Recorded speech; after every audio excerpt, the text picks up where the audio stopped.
Sangai Express ki editor da thabirakpa chithi asibu ibirakpa Aruna Devi Iroi Semba Maning Lekai Ikai Khumnajariba editor Haukiba October gi tang mapanda Veterinary Science and Animal Husbandry Iroi Sembadagi Yumda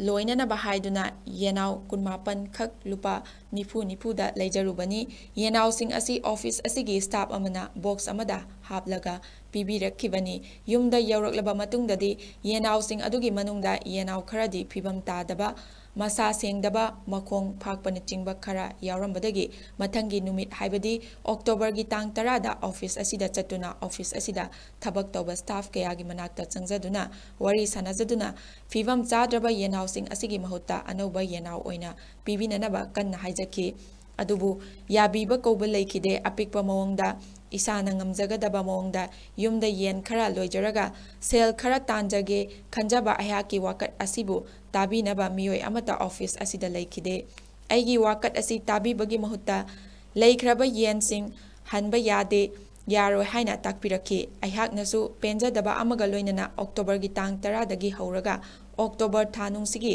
tang 18 kunhumdoi kuntra amasung November thanungi oina tha taruk amasung tara hundoida hanjin chachaduna kayaruk hanna haijaki adubu punamak arembada takre hena laivak thiribana hairiba yenausing asisu ayamana laikidre aihak na ngamjaba mongda yumda yen khara loijaraga sel khara thokchanaba hotna jakhiwa mangjakiwa manglan adu mangphauna dana tokhanbikre